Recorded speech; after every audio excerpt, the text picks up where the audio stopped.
presenta wowmx.tv.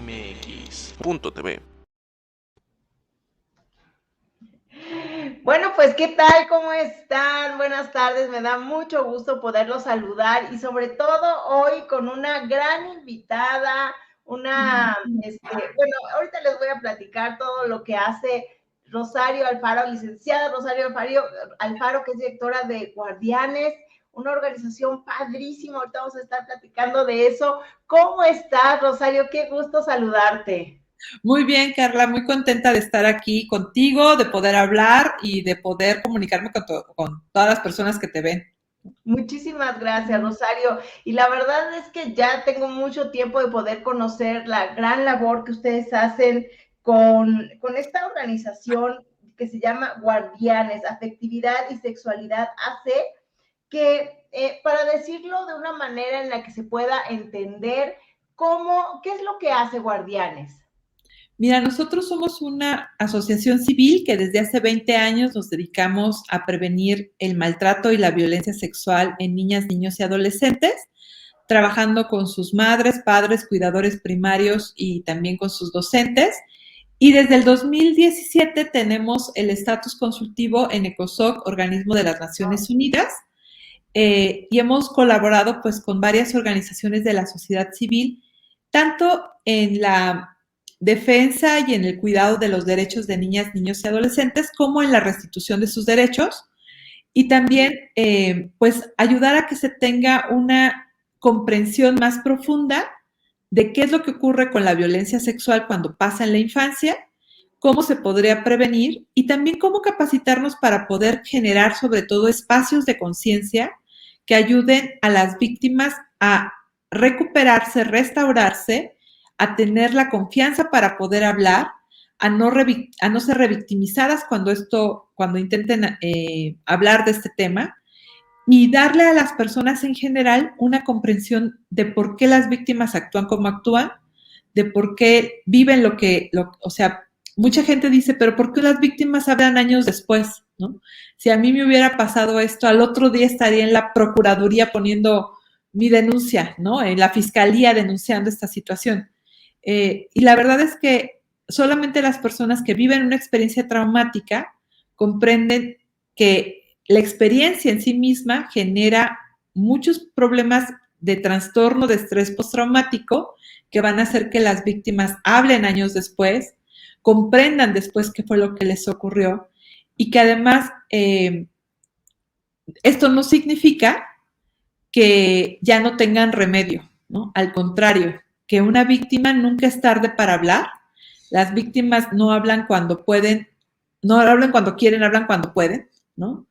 Y entonces es importante que también nosotros como sociedad estemos capacitados para poder hacer intervenciones que den primeros auxilios emocionales, que puedan acompañar estos procesos en las familias, en las escuelas, en nuestras comunidades, y que incluso podamos tener la política pública adecuada para poder hacer una correcta intervención en estos casos y una correcta procuración de justicia, porque a veces es lo que las víctimas nunca sienten que llega, ¿no? La justicia para poder decir,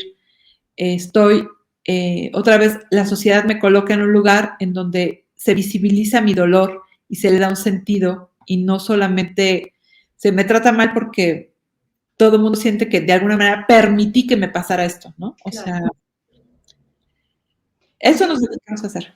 Es bien duro, o sea, la verdad que ese tema es bien duro porque, o sea, imagínate que si alguien, yo sé que falta todavía mucho y cada vez más personas lo comprenden, pero qué difícil cuando alguien pudiera pensar, si a mí me pasara, yo sí saldría corriendo al otro día a denunciar. Y realmente, al menos el 90-95% de los abusos sexuales de la infancia y podríamos decir que también en la adultez se quedan en una cifra negra, en cosas que nunca salieron a la luz.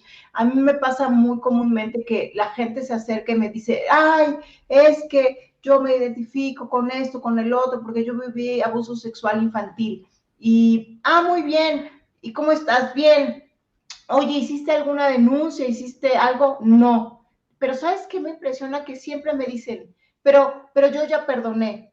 Y yo les digo, está muy bien que ya hayas perdonado, pero no se trata de que ya hayas perdonado, se trata que bueno, eso está bien, porque lógicamente si no te va a traer un daño todavía más grande, pero el asunto no se maneja así. ¿Cómo, o sea, esta tensión, esta búsqueda de que estos abusos se puedan prevenir, pero también se puedan juzgar, pero que también se pueda sanar?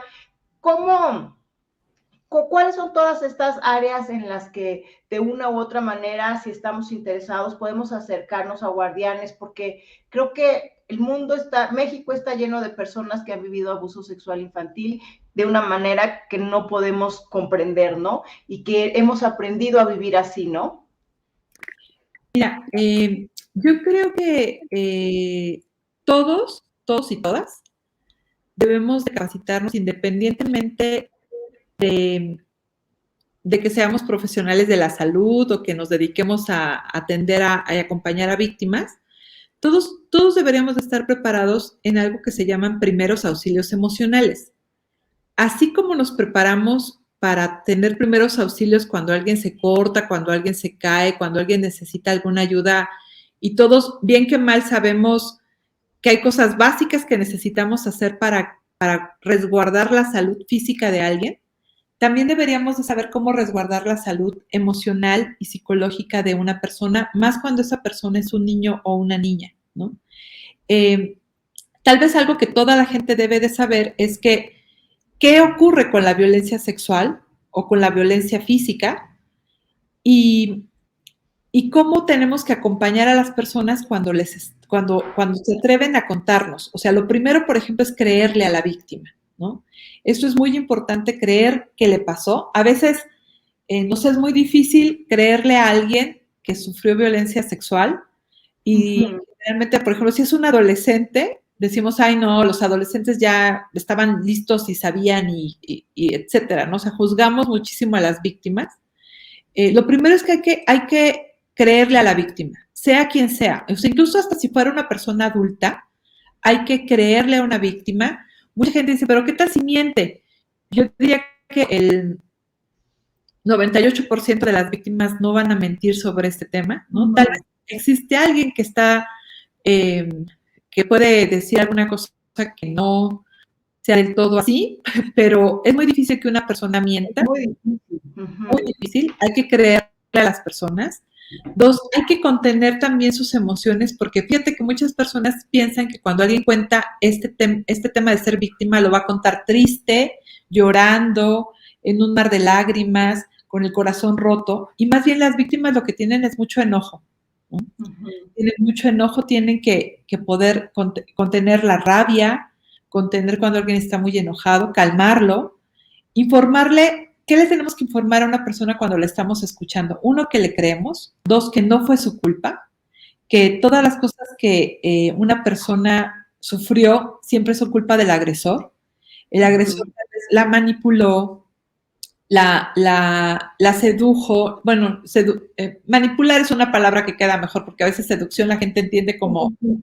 Como algo bonito, como algo que está ligado al amor incluso. Ajá, exactamente, ¿no? Pero más bien es una manipulación que tal vez la víctima sí siente que hay amor, pero más bien es una utilización del agresor, ¿no?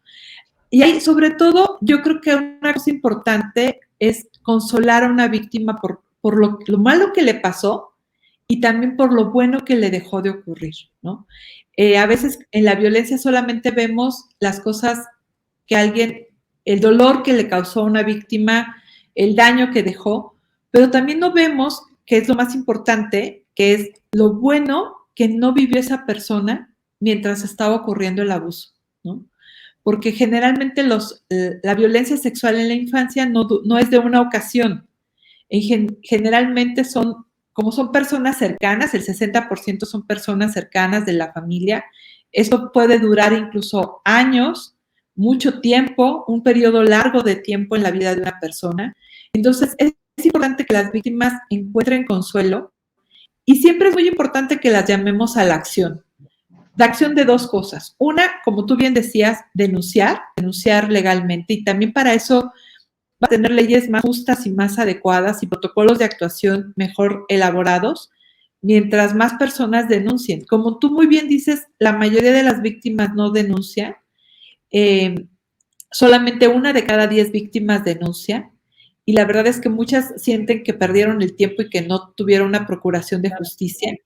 Entonces hay que intentar que esto se profesionalice cada vez más. Además, también es importante que cada vez se sepa que las víctimas solamente tienen que dar su testimonio en una ocasión, no que lo repitan constantemente en las 10,000 citas que van a tener, ¿no? Porque eso revictimiza a las personas estar hablando de esta situación. Y otra cosa también muy importante es que además de la denuncia legal, saber que una persona necesita aquí hacer un proceso de tratamiento terapéutico, ¿no?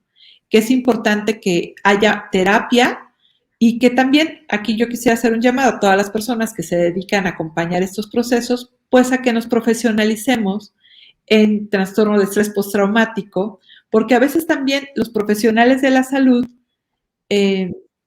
también a veces revictimizamos a las personas con muchos diagnósticos que no son a veces los más adecuados para una persona que fue víctima. A veces nosotros mismos vemos a las víctimas como personas que tienen problemas de trastornos de personalidad, trastornos clínicos, y más bien es el estrés postraumático, que es muy similar a situaciones graves de salud mental y que necesitan una exploración más profunda para poder acompañar a una persona sin tampoco ponerle una etiqueta clínica de entrada, ¿no? Cuando lo que tiene es que ha sido víctima de algo grave que evidentemente deja secuelas, ¿no? Y si tenemos cada vez también un personal que acompañe de una manera con más conocimiento este tema, vamos a procurar pues la restitución del derecho y la reparación del daño de una manera más oportuna y mucho más eficiente.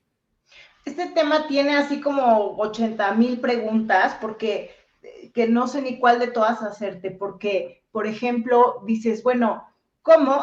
Estamos viendo ahí ya algunos comentarios, saludamos a nuestro amigo Rubén Mendoza, porque yo creo que todas las personas conocemos a alguien que quiere, que tiene, o sea, que está cerca, que ha vivido ese abuso sexual infantil, o nosotros mismos, pero ¿cómo hacemos, por ejemplo?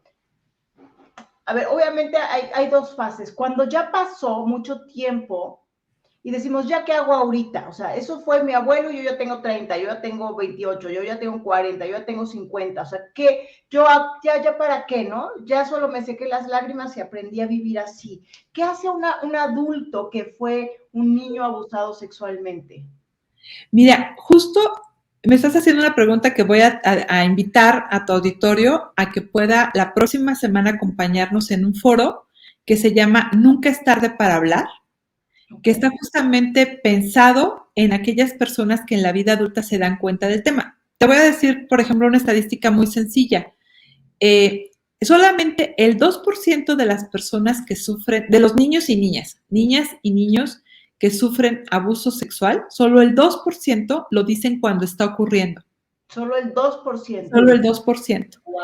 El 22% lo va a decir aproximadamente un año después de que ocurrió. Wow. Pero el 57% de los casos lo va a decir después de 5 años. La mayoría lo va a decir. Bueno, así 5 años es algo, ¿no? Porque es mucho tiempo. Pero la mayoría. Es algo, ajá. La mayoría lo va a decir justo lo que tú me estás diciendo, 20, 30, 40 años después. Y todos decimos, ¿por qué las víctimas no hablan? Porque los 2 síntomas principales de sufrir violencia sexual, o sea, cuando alguien sufre violencia de cualquier tipo, yo a veces pongo este ejemplo porque es mi ejemplo personal de haberme sentido más cercana a la muerte, es que estuve, cuando tenía como 18 años, estuve en medio de una balacera. Wow. Y esa balacera, así literal, en medio de la balacera, ¿no?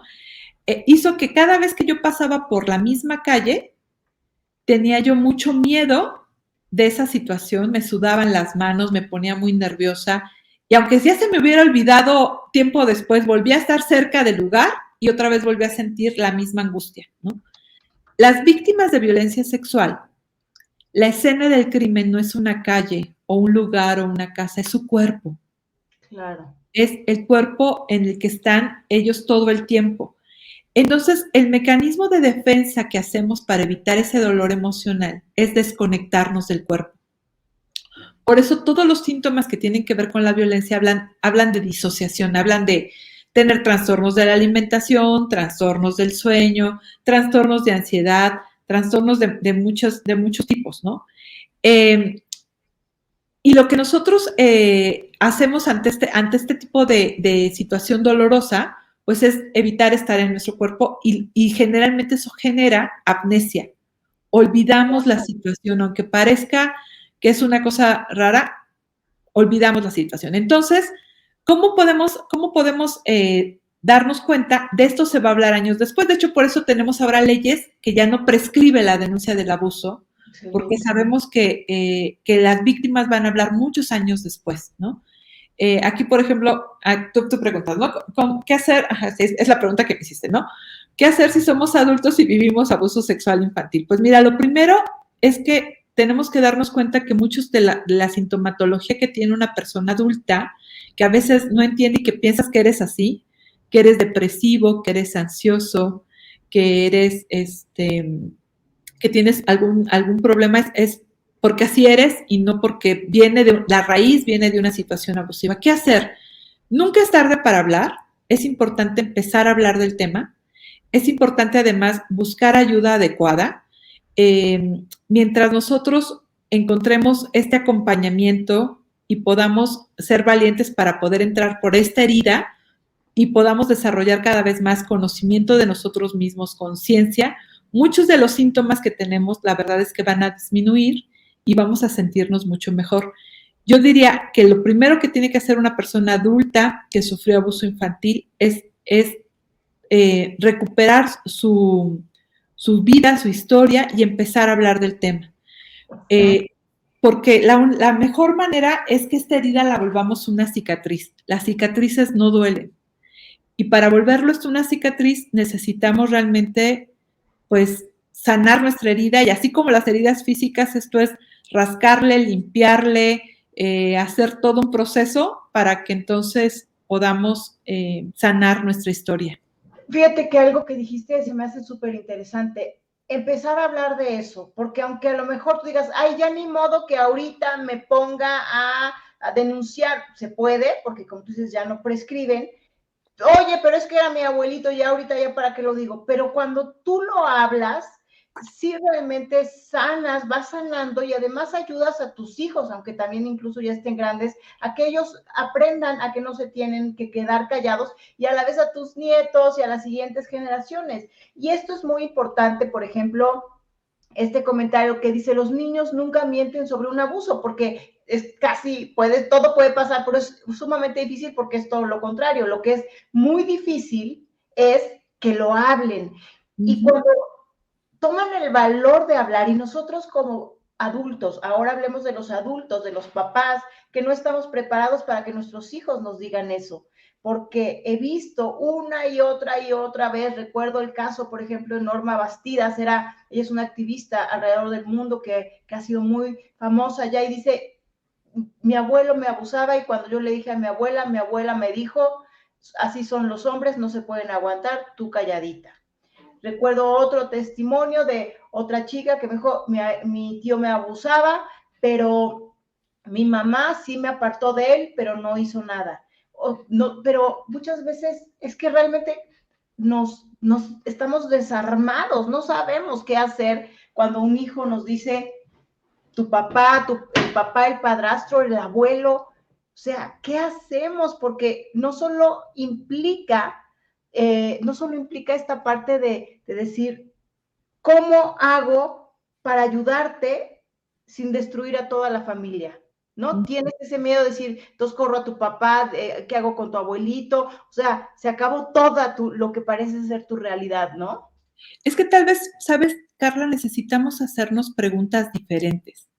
Porque mira, generalmente cuando estas cosas se abren, a todas las personas nos genera mucho mucha rabia, mucho dolor, mucha angustia el tema de la violencia sexual. Todo lo que queremos hacer es salir a protestar, a golpear, a hacer algo para recuperar, pues, el daño que nos han hecho, ¿no? Y es normal, o sea, por ejemplo, yo cuando doy cursos siempre les pregunto a las personas, ¿tú qué sientes cuando escuchas que existe la violencia sexual infantil o cuando existe el abuso sexual a niñas y niños, ¿no? Y casi todo el mundo me dice, me siento enojado, frustrado, es una injusticia, me da mucho dolor, siento mucha pena, mucha tristeza, me siento muy angustiado. Generalmente a todos nos genera emociones de malestar, pero tenemos que comprender que prevenir, sanar y procurar justicia deben de ser actos que salgan del amor y no del miedo, ¿no? Entonces, son situaciones que tal vez deben de salir con más conciencia. Ajá, con más... ¿no? Porque finalmente es, híjole, sí, del No amor. no estoy hablando incluso, por ejemplo, tú hace ratito hablabas del perdón a la agresora. A veces no se puede, ¿no? O sea, la rabia te sostiene y perdonar a un agresor es muy difícil, muy difícil. Yo diría que esa es la parte más última del proceso, ¿no? Y que si alguien incluso me dice que no puede, está bien, ¿no? Si no puedes perdonarlo, está muy bien, pero lo importante no es tu relación con el agresor. Lo importante es tus relaciones con tu cuerpo, con tu familia y con todas las otras cosas que necesitas relacionarte de una mejor manera, ¿no? Entonces, tal vez aquí las preguntas que nos tenemos que hacer no sea cómo reaccionamos, sino cómo ayudamos. Fíjate, ¿cómo podemos, por ejemplo, el caso más grave que yo te ponía hace ratito, que es, creo que no era a ti, es que acabo de tener otra entrevista. A ver. Cuando un caso muy grave es que el papá sea el agresor, ¿no? Ese es un caso súper grave. Pero también es muy grave, yo diría que es el caso más grave, es cuando es el hermano mayor con un hermano más pequeño. Eso te iba a decir ahorita, fíjate. ¿No? Ese es un caso muy difícil. Y tal vez aquí, fíjate, las preguntas más adecuadas sería saber que cuando son adolescentes, muchos adolescentes que cometen estas prácticas abusivas sexuales, el 90% de ellos también fueron víctimas de algún tipo de violencia, ¿no? Y lo están repitiendo. Y que cuando eres adolescente, tienes muchas posibilidades de que si recibes la terapia adecuada, no vuelvas a tocar a una niña o a un niño de una forma erótica.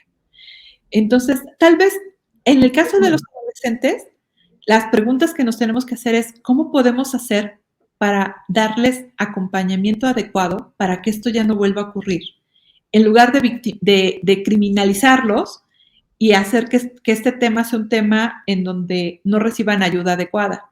Tal vez las preguntas que tenemos que hacernos es, ¿por qué el papá, el abuelo abusa?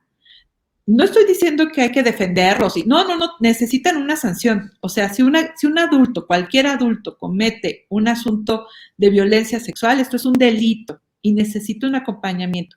Pero tal vez en prisión necesitamos dar un acompañamiento diferente, ¿no?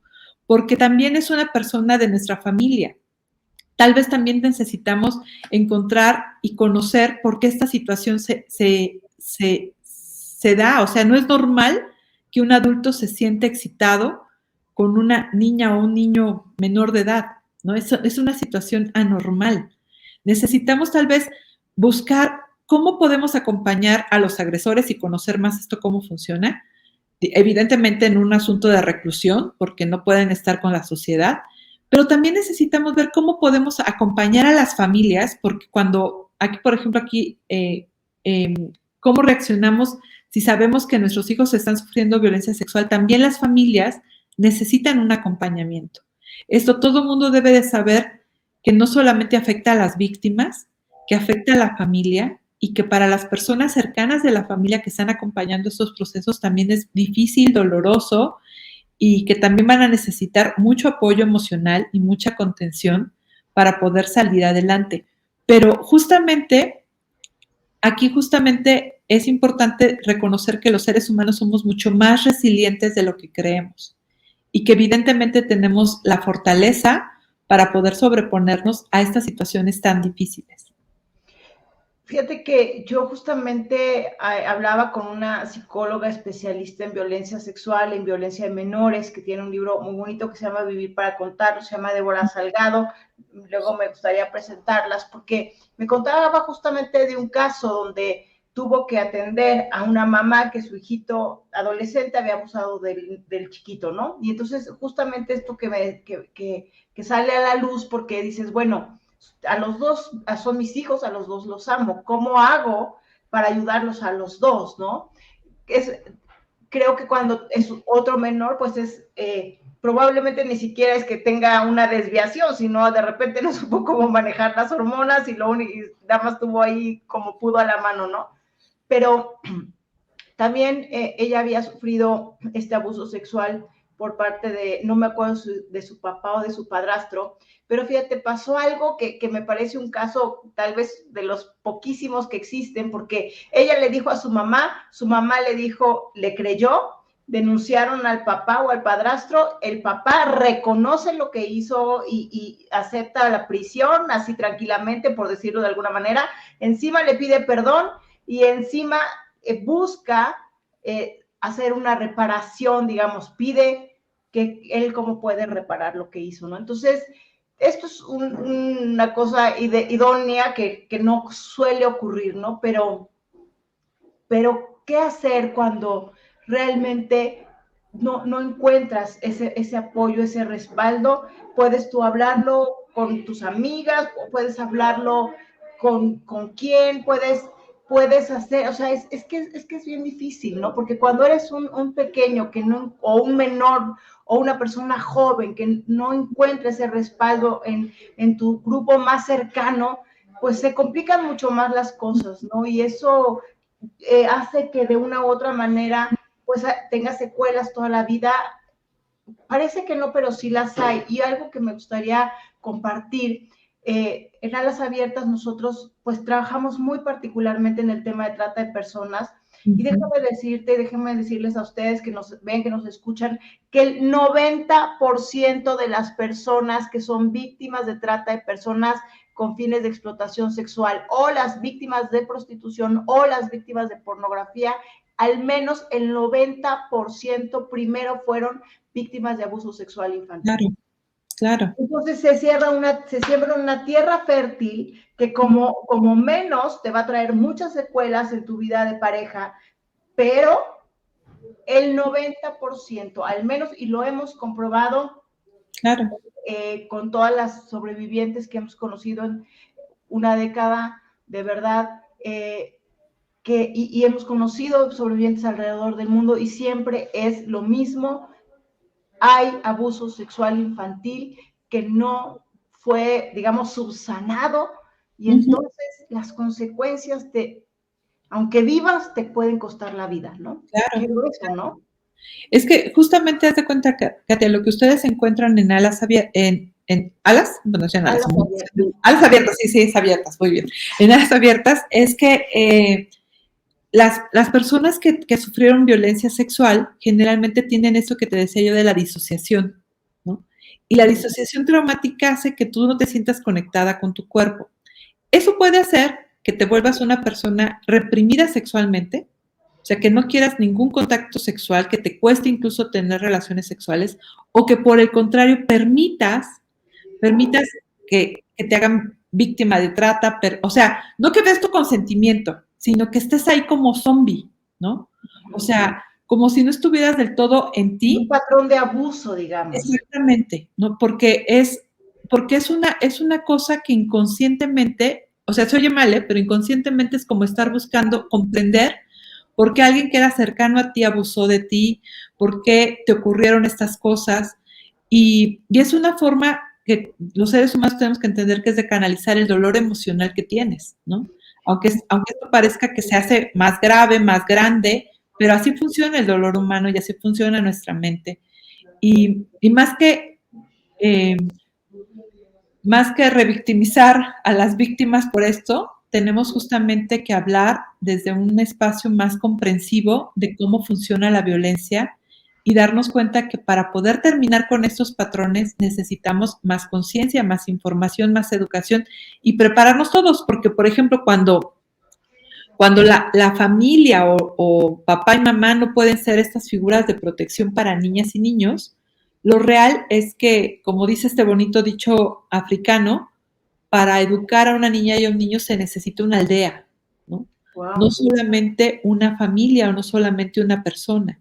Necesitamos de todos, porque lo que hacemos con las niñas y los niños es algo que tiene repercusión para las siguientes generaciones. No importa si son mis hijos o no son mis hijos. Yo tendría que tratar bien a todos los niños y darles además la oportunidad de tener una vida libre de violencia y de procurarles justicia cuando sus derechos no sean respetados. Qué impresionante, porque fíjate, ahorita ahondando un poco en lo que decías que o tienes estos problemas de alguna manera de que te cuesta trabajo una relación sexual, o por el otro lado, un poco te vuelves como que estás ahí un poco como en estado zombie, por decir, desconectado. Pero fíjate que también otra que está ahí como entre las dos, una víctima que acabamos de escuchar su testimonio, ella dice que tenía 10 años, una víctima de Argentina que ella tenía 10 años y ella creía que era novia de un chico de 27, y entonces pues tienen estas conductas de abuso sexual y ella lo que le sucede es que se hipersexualiza, y entonces a partir de ese momento empieza a usar que shortcitos, que esto, que el otro. Después, por la crisis en Argentina, tienen que emigrar a España y ella termina siendo víctima de la prostitución, que finalmente es simbiótica con la trata de personas, y por eso nosotros siempre estamos a favor y defenderemos el abolicionismo, porque una víctima no solo de trata, sino en situación de prostitución, también viene de un abuso. Entonces, claro, cuando tú compras a una mujer porque crees que está por su elección, esa elección de todos modos está viciada. Claro. Aunque esa mujer no es explotada como esta chica argentina, su voluntad está viciada porque parte de un patrón de abuso.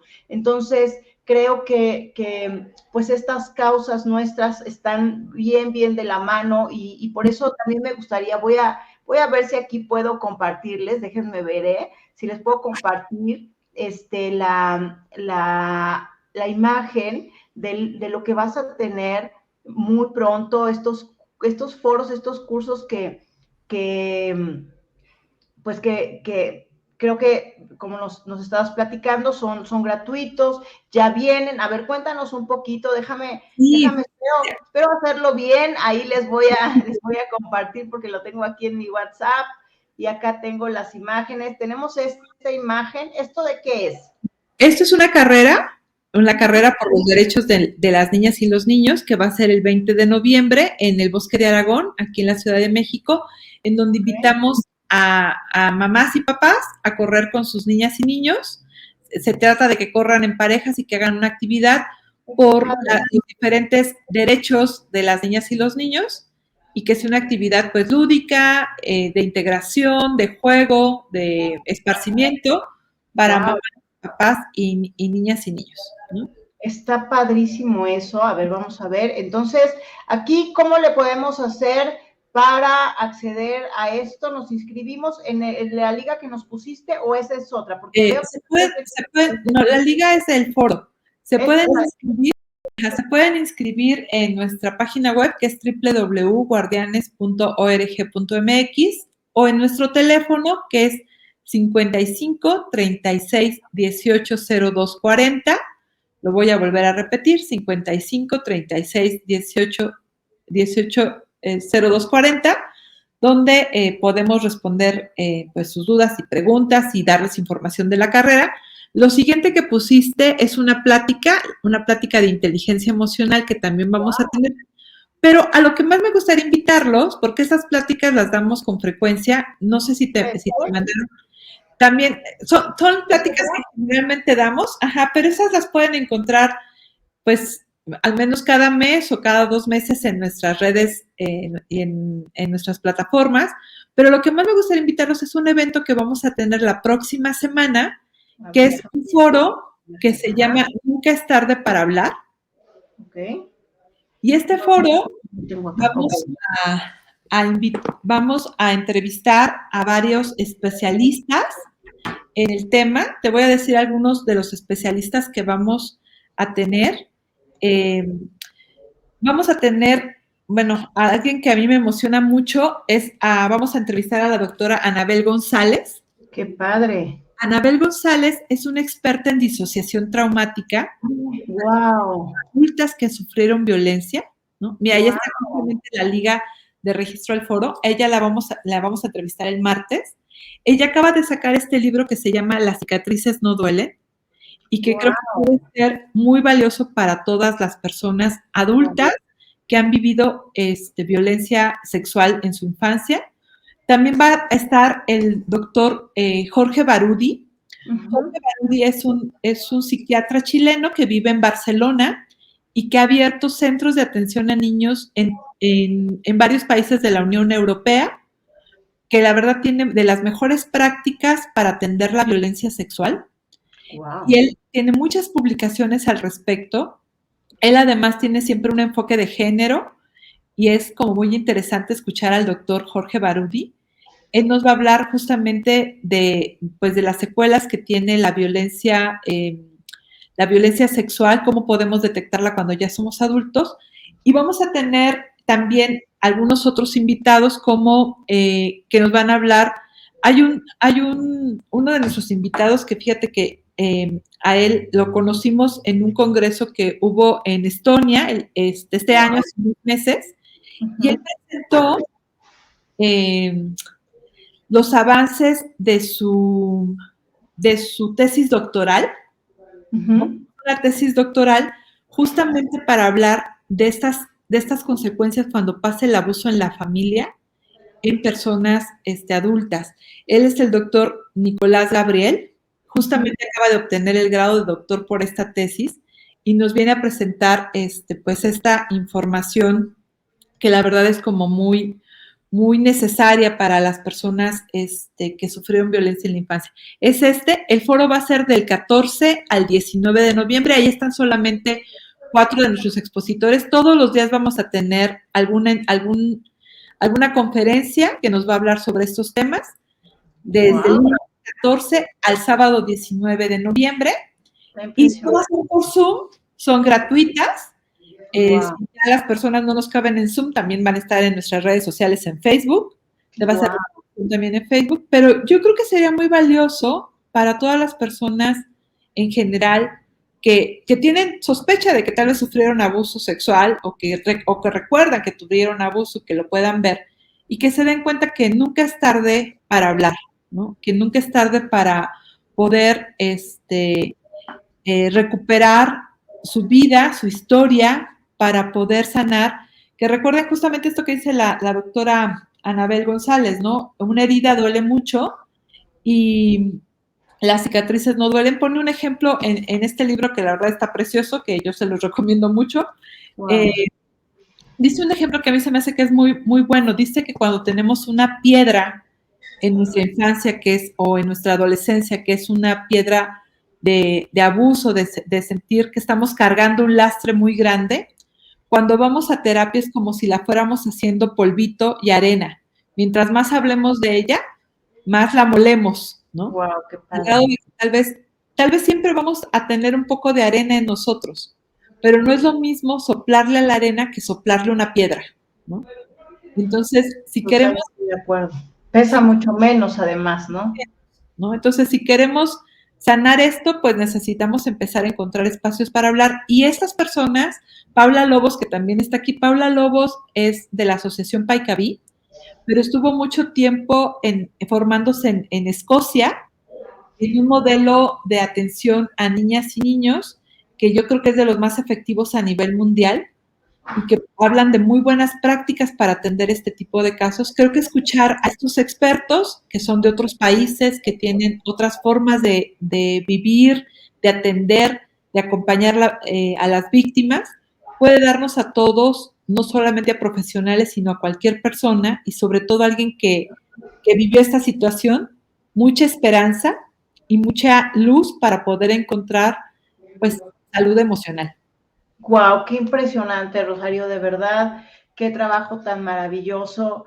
muchas, muchas felicidades. Espero que de verdad aprovechen esta gran oportunidad y también pues que de alguna manera podamos pues ahondar también en que esto se siga difundiendo, compartan con amigos, compartan con personas, la gente que lo vea, vea después este video, que empiece a escuchar esta información que nos acaba de compartir Rosario, compártanlo con más personas, porque a medida que nosotros estemos preparados, vamos a poder ser mejores en ayudar a otras personas, pero también vamos a poder sanar, y sanando ayudamos mejor, y bueno, etcétera, ¿no? Entonces realmente creo que esta es la única forma de cambiar las cosas. Te agradezco mucho, Rosario, este tiempo que nos has dado. Felicidades por una labor tan maravillosa. Espero que sigamos muy, muy, muy en contacto, porque de verdad que cuando prevenimos el abuso sexual infantil, prevenimos la trata de personas, prevenimos todo lo que viene alrededor de la trata de personas, que es un tema de seguridad nacional, un tema de seguridad pública, un tema que sí o sí va a permear a nuestras familias. Entonces, de verdad, muchas gracias, y bueno, espero que sea la primera de varias. Sí, yo también, Katia, muchísimas gracias, y de verdad yo feliz de colaborar, más con un trabajo tan bonito que ustedes hacen, porque a veces justamente en lugar de ayudar a las personas que han sido víctimas de trata, la sociedad incluso como que las ve con sospecha, ¿no? No, y creo a que lo mejor me gustaba, ¿verdad? Que la explotaran. No, ándale, a lo mejor le gustaba que... Todo eso piensan de todas las víctimas, ¿eh? O sea, sí, es normal, ya. Cualquier víctima de abuso tiene que dar pruebas de inocencia, ¿no? Sobre todo si es un tema que está relacionado, porque mira, por ejemplo, si a mí me operan mañana la nariz y el cuate me deja mal, no hay problema, todo el mundo me va a creer, nadie me va a decir, ay, ¿a poco bien que te gusta la nariz chueca? No, pero si es un tema sexual, pensamos que de una u otra manera lo disfrutamos, o lo disfrutaron, o la pasaron, alguien la pasó bien ahí, la víctima seguramente en algún momento lo pasó bien, y entonces hay como una doble agenda en esto de tener que creerle a la víctima de violencia sexual, y de verdad, qué doloroso y qué grave. O no, pues ya tenías 18, entonces ya seguramente ya sabías qué hacer. O sea, no, espérame, no, o sea, ¿qué pasó, no? No, además también siempre se cree que la víctima hizo algo para permitir que eso pasara, ¿no? Y eso no es culpas, ¿no? Y le quitamos piedras de la bolsa a los victimarios, y claro, si bien vale la pena sanar todas las áreas, pues las cosas tienen que ir en su lugar, y también la verdad jurídica tiene que proceder, pero bueno, pues la sociedad tenemos que ser parte de esa sanación, ¿no? Entonces, pues, nuevamente gracias, Rosario. Sí, muchas gracias. Y hay que seguir haciendo cosas juntas. Así es. Y bueno, pues gracias a todas las personas que nos ven ahora, que nos ven más tarde, que nos ven a cualquier hora, que nos ven en Guau TV, que nos ven en cualquier lado, que nos vean y que nos vayan a ver, porque de verdad que es un placer poder a través de estas pláticas servirles. Hasta la próxima. Wow. MX.tv presentó